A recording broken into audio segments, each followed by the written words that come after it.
BBC पे red डाली जा रही है। अगर देश के प्रति अगर कोई गलत बात छापेगा या देश के प्रधानमंत्री के खिलाफ छाप रहा है तो उसमें देश के प्रधानमंत्री ये तो नहीं है ना कि इसके ऊपर रेड डलवा देंगे।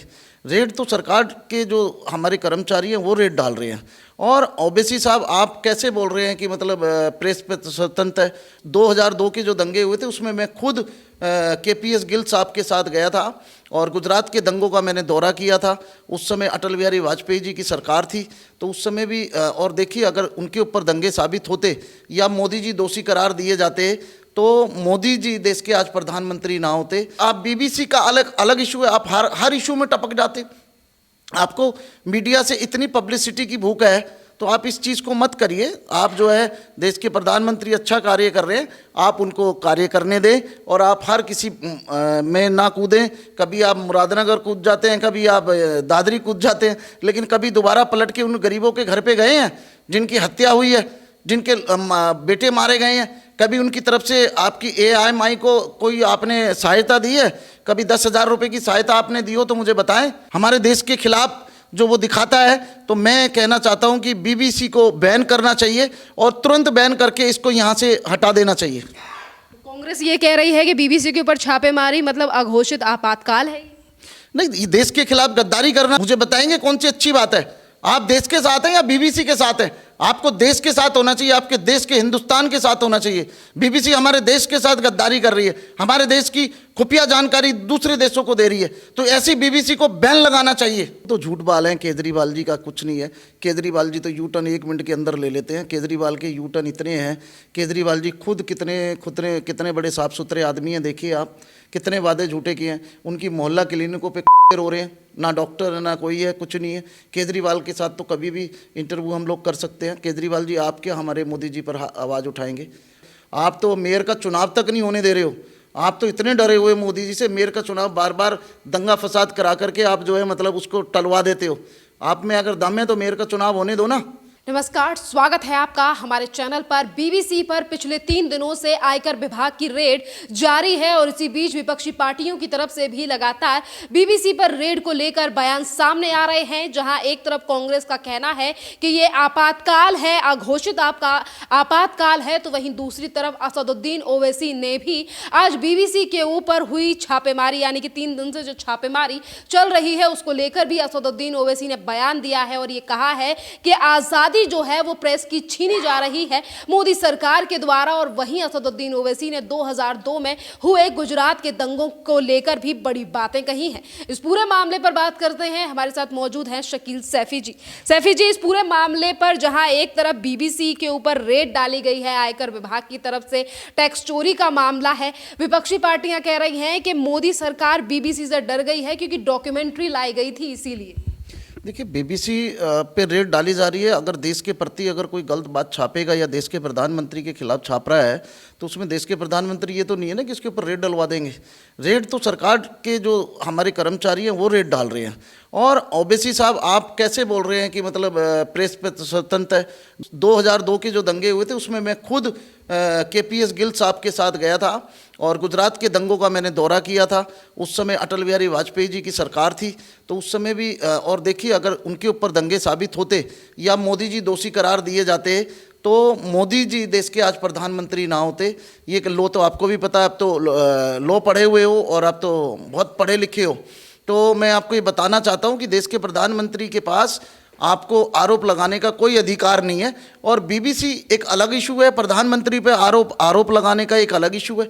और मैं खुद आपसे पूछना चाहता हूँ ओवैसी साहब, आप बताइए कि कितने मुसलमानों के घरों में आप चूल्हे जलाते हैं?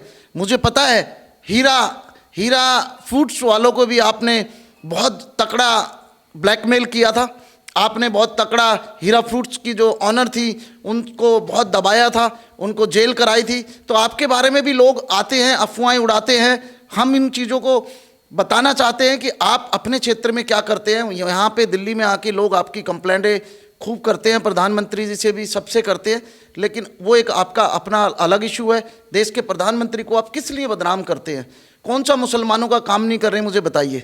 मुसलमानों का हर काम कर रहे हैं और आप बीबीसी का अलग इशू है, आप हर इशू में टपक जाते।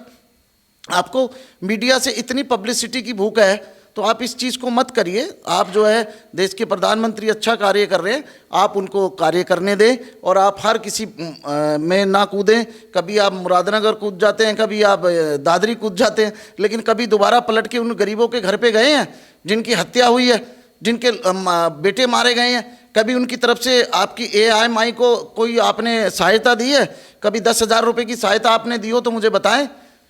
आप सिर्फ कौम को भड़काने का काम करते हैं, मुसलमानों को लड़ाने का काम करते हैं, लेकिन अब मुसलमान समझ चुका है, मुसलमान आज देश का प्रधानमंत्री आदरणीय नरेंद्र मोदी के साथ है और हमेशा मरते दम तक मोदी जी के साथ रहेगा। मोदी जी के साथ रहेगा। आपने तमाम बातें कही हैं, पर एक तरफ BBC जो कि भारत के खिलाफ ही प्रोपेगेंडा चलाता है और ये पहली बार नहीं हुआ है, ये कई बार पहले भी चीज़ें देखी गई हैं। और आज अगर आयकर विभाग पिछले 3 दिनों से लगातार रेड कर रहा है, अधिकारी अभी तक BBC के ऑफिस के अंदर ही हैं, और इसी को लेकर मतलब सिर्फ BBC को आखिरकार इतना समर्थन विपक्षी पार्टियों की तरफ से क्यों? देखिए, मैं तो देश के प्रधानमंत्री और अनुराग ठाकुर जो सूचना प्रसारण मंत्री है, उनसे अपील करूंगा कि BBC पर हिंदुस्तान में बैन लगाना चाहिए। हमारे देश के खिलाफ जो वो दिखाता है, तो मैं कहना चाहता हूं कि BBC को बैन करना चाहिए और तुरंत बैन करके इसको यहां से हटा देना चाहिए। कांग्रेस ये कह रही है कि BBC के ऊपर छापेमारी मतलब अघोषित आपातकाल है। नहीं, ये देश के खिलाफ गद्दारी करना, मुझे बताएंगे कौन सी अच्छी बात है? आप देश के साथ हैं या BBC के साथ हैं? आपको देश के साथ होना चाहिए, आपके देश के हिंदुस्तान के साथ होना चाहिए। BBC हमारे देश के साथ गद्दारी कर रही है, हमारे देश की खुफिया जानकारी दूसरे देशों को दे रही है, तो ऐसी BBC को बैन लगाना चाहिए। कांग्रेस आखिरकार क्यों इतना ज्यादा फेवर में? कांग्रेस देखो हमेशा कभी जो हमारे देश के खिलाफ होते हैं, जैसे चीन है और जो और देश हैं, ऐसे देशों के मतलब जो है ये फेवर में रहती है, उनको डिनर देती है, पार्टी देती है। और BBC को मिली जुली BBC को भी ये लोग चाहते होंगे कि BBC को भी ये न्यूज़ देते हों और BBC उनकी न्यूज़ों को चलाती हो, इसलिए BBC का कहीं ना कहीं इन लोगों का भी हाथ है जो इसका फेवर कर रहे हैं। इनकी भी जांच होनी चाहिए सबकी। एक तरफ तमाम विपक्षी पार्टियां अलग अलग राय दे रही हैं, तो अभी महुआ मोइत्रा जो कि TMC की सांसद हैं, उन्होंने कहा कि डॉक्यूमेंट्री से डर गए हैं मोदी जी, इसीलिए BBC पर छापेमारी की जा रही है। देखिए, मोदी जी एक ऐसा नाम है देश के प्रधानमंत्री का कि वो किसी से डरते नहीं है। अगर डरते तो मोदी जी ने छाती ठोक करके आप सबको चैलेंज दिया था कि मैं इस देश के लिए कुछ करना चाहता हूँ, इस देश के लिए मैं कुछ जीना चाहता हूं। मोदी जी किससे डरेंगे? आपकी डॉक्यूमेंट्री से नहीं डरने वाले, और ममता बनर्जी से तो वो कभी नहीं डरे, तो आपसे क्या डरेंगे? आप तो एक छोटी सी सांसद है, तो वो कुछ नहीं है डरने वाले मोदी जी। मोदी जी इस देश के देशभक्त हैं, उन्हें ना तो वो देश के लिए जीते हैं, देश के लिए मरते हैं, देश के लिए सब कुछ करते हैं। मोदी जी को मैं सलाम करता हूं। मोदी जी ने एक अकेले प्रधानमंत्री के कार्य से पूरा विपक्ष एक होने के बाद भी मोदी जी ने उस दिन पार्लियामेंट में भाषण दिया, और आप लोग उनके भाषण को मैं सलाम करता हूं। उन्होंने छाती ठोक के कहा कि मैं देश के लिए कुछ करना चाहता हूं, मैं देश को बनाना चाहता हूं, और मोदी जी जैसा बोल रहे हैं वैसा कार्य कर रहे हैं। मोदी जी हर धर्म को साथ लेके चल रहे हैं, हर आदमी को साथ लेके चल रहे हैं। अब उसमें चाहे ओवैसी जी नाराज हुए, चाहे उसमें ये TMC या ममता बनर्जी या राहुल गांधी जी, मोदी जी इस देश की जनता के लिए काम कर रहे हैं, और देश की जनता बहुत ज़्यादा मोदी जी को सम्मान करती है। और आने वाले 2024 के चुनाव में भी मोदी जी देश के प्रधानमंत्री बन करके आएंगे, इसीलिए घबरा रहे हैं। इनके पास कोई मुद्दा नहीं है। कभी ये BBC का मुद्दा लेते हैं, कभी ये डॉक्यूमेंट्री का मुद्दा लेते हैं, कभी ये कोई और मुद्दा लेते हैं। असली मुद्दे पर आओ, काम की बात करो। जनता के लिए काम कौन कर रहा है? जनता के लिए सराहना कौन कर रहा है? जनता किसको प्यार कर रही है? जनता मोदी जी को प्यार कर रही है। अभी इतने हाईवे बना दिए मोदी जी ने हिंदुस्तान में। नितिन गडकरी जी का धन्यवाद करना चाहूँगा, जिन्होंने इतने बढ़िया हाईवे बनाए हैं और कार्य करते जा रहे हैं मोदी जी और उनकी टीम, तो मैं उनको धन्यवाद करना चाहता हूँ। आप इसी तरह देश के साथ खड़े रहें और देश की जनता मोदी जी के साथ कंधे से कंधा मिलाकर, और आपके सारे मंत्रियों के साथ हम लोग खड़े हैं। जहां आप आवाज़ मारेंगे, हजारों आदमी आपके लिए सड़कों पर उतर के मोदी जी को सैल्यूट करेंगे। सर, आयकर विभाग की बात करें तो वो स्वतंत्र तरीके से काम करती है, और आज अगर ब्रिटिश ब्रॉडकास्टिंग कॉरपोरेशन के ऊपर ये छापेमारी की जा रही है, टैक्स चोरी का मामला है, जो सवाल BBC से पूछे जा रहे हैं उसके जवाब भी दिए जा रहे हैं, जिस तरह की खबरें सामने आ रही हैं, पर विपक्ष लगातार बस यही क्यों कह रहा है कि ये मोदी सरकार जो है वो एजेंसियों से खेल रही है, एजेंसियां अपने अंडर कर रखी हैं, एजेंसियों का इस्तेमाल कर रही है मोदी सरकार? देखिए, ये इनके पास मैं फिर दोबारा बोलना चाहता हूँ कि इनके पास कोई मुद्दे नहीं है मोदी जी को घेरने के लिए, क्योंकि देश की जनता के लिए इतना कार्य मोदी जी ने कर दिया है कि मोदी जी के हर कार्य को देश की जनता सराह रही है।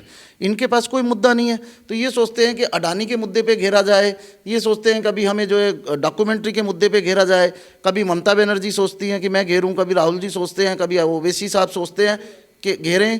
तो मैं कहना चाहता हूं कि देश के प्रधानमंत्री बहुत अच्छा कार्य कर रहे हैं और देश की जनता उनके साथ है। हम हमेशा देश के प्रधानमंत्री के साथ हैं और देश के प्रधानमंत्री के लिए हम अपनी जान भी दे सकते हैं।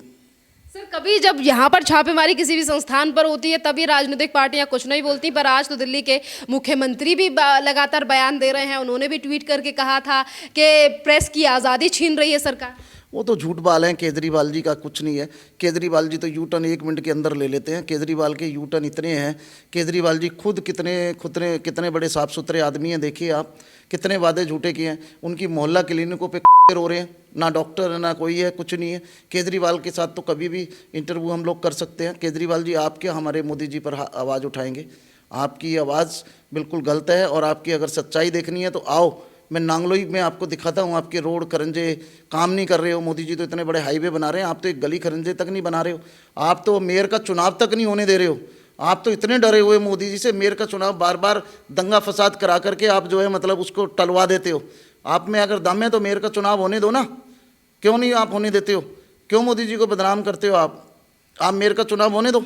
सर, मेरा एक लास्ट सवाल है बीबीसी को लेकर। आज बीबीसी के ऊपर छापेमारी हो रही है तो तमाम विपक्षी पार्टियां मोदी सरकार को घेर रही हैं, आयकर विभाग को लेकर सवाल खड़े कर रही हैं। पर जब इसी बीबीसी ने नक्शा पास किया था भारत का, जिसमें कश्मीर को नहीं दिखाया गया था, तब किसी विपक्षी पार्टी ने क्यों नहीं कहा था कि ये बीबीसी जो है वो भारत के खिलाफ प्रोपेगेंडा चला रहा है, और किस तरीके से कश्मीर को अलग हटा दिया था भारत के नक्शे से इसी बीबीसी ने? देखिए, 60 साल कांग्रेस ने, आप तो बीबीसी के नक्शे की बात करती हैं, पाला ही कांग्रेस ने है कश्मीर के अंदर।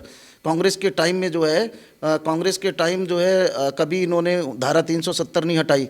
आज देश के प्रधानमंत्री और गृह मंत्री ने धारा 370 हटा करके लोगों को स्वतंत्र भारत दिया है और लोगों को हक की लड़ाई लड़ने का मौका दिया है। तो ये कश्मीर के खिलाफ नहीं बोलेंगे, ये मोदी के खिलाफ बोल सकते हैं, लेकिन कश्मीर इनके बाप का दिया हुआ है सबका, तो इसलिए कश्मीर के खिलाफ कभी नहीं बोलेंगे।